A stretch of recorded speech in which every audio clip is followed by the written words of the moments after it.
Do you want to learn how to collect hundreds of bricks in just seconds? Do you want to know the best ways of killing all of the mobs within the time frame?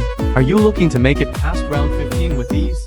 If so, I prepared these 10 tips to help you succeed in the challenge, and possibly even get onto the leaderboards.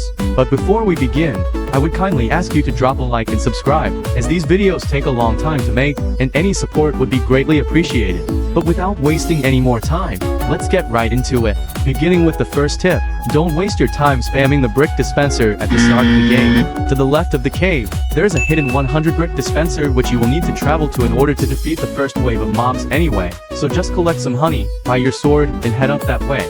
Understandably, this dispenser is much more expensive, requiring 350,000 honey to purchase for the first time, but it is a nice shortcut to buying a lot of bricks at once, and it costs the same amount overall. But now onto the second tip, make sure that you spend your bricks wisely. Many of the items in the shop cost a lot of bricks, and it definitely wouldn't be good for your run if you wasted a couple of hundred bricks on the wrong upgrades. In terms of tools, buy the classic sword to eliminate the first 3 rounds of the challenge. But while you are doing so, also try to break as many brick blooms as you can, and as soon as possible, switch to the firebrand, which deals around 6 times the damage. While many people would buy the rocket launcher due to its ranged attack abilities, it has an extended cooldown between shots, and so it would be better to focus on getting the Illumina instead, which has the bonus of always hitting crits. I might also include this as another tip, but make sure to utilize the upgrades correctly. While I do recommend that you eventually buy all of them, the priority is to buy the Bloxier and the Pizza, since they help with pollen and attack. Wait until you buy the Firebrand to get the Bloxier, but only get the Pizza once you have gotten the Illumina, since its extra crit power will boost the attack damage. And in terms of bees, I wouldn't keep them at a very high priority during the starting rounds, but you will need to unlock more later. While it is important to have some good pollen collecting bees unlocked, it is also essential that you are using some of the hive bonuses, especially crit power once you have the Illumina. Next up, don't waste your time destroying all of the brick blooms. While larger brick blooms drop a bit more loot, you should first kill off the smaller blooms, which require less pollen. This is because while level 7 brick bloom takes 4 times more pollen to break than, for example, a level 5, it drops just as many bricks.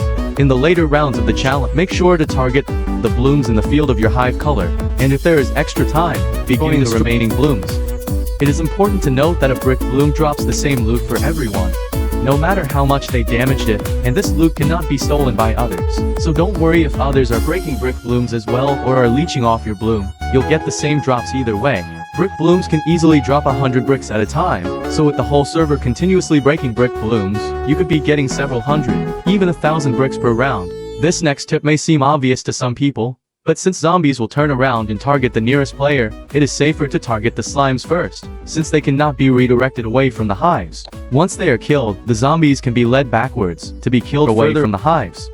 This trick is simple, but it has saved me on multiple rounds of the challenge, so I would make sure to do this, especially in tight situations. Also, always make sure that there is someone in the server constructing walls, particularly in the later rounds. Slimes rapidly grow in size throughout the rounds, quickly reaching the thousands, or even tens of thousands of HP, and so it might become quite hard to defeat them before they reach the hives. It is also best to ask the person with the least total damage dealt to fill this role, as people who are good at attack should focus on attacking. Next up, I'm going to give you some tips on what items to use. You can use any items that you want, but keep in mind they still are only temporary, unlike the boosts in the shop. Tropical drinks are cheap and the boost is quite good, so remember to always have this active during the later rounds, or even the earlier ones, if you would like.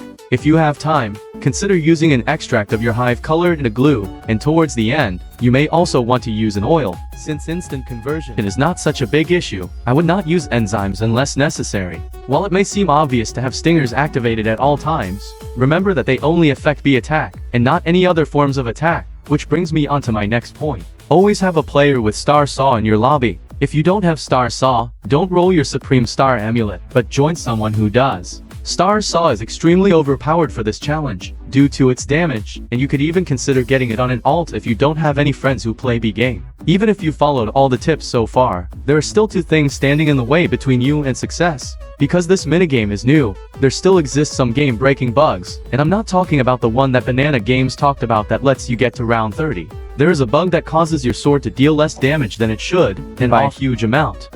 But as this person helpfully pointed out, it can be by switching to your pollen collecting tool, and back again, which usually works, but if it does, try again. Also, if you're watching this and it's 2025 or later, please tell me down below whether this is fixed yet, and whether I've reached 1,000 subscribers. But now, on to the final tip. This is probably the most important tip of them all, and it can literally take you from failing round 1 to beating round 20, and that is by playing in a group of players of your level. There are plenty of Discord servers out there where people are lossy game. Need to do is message them and tell them and join in a game. Don't join if they are much higher level than you to avoid being parasitic, but make sure you don't join a group of noobs, unless you want this.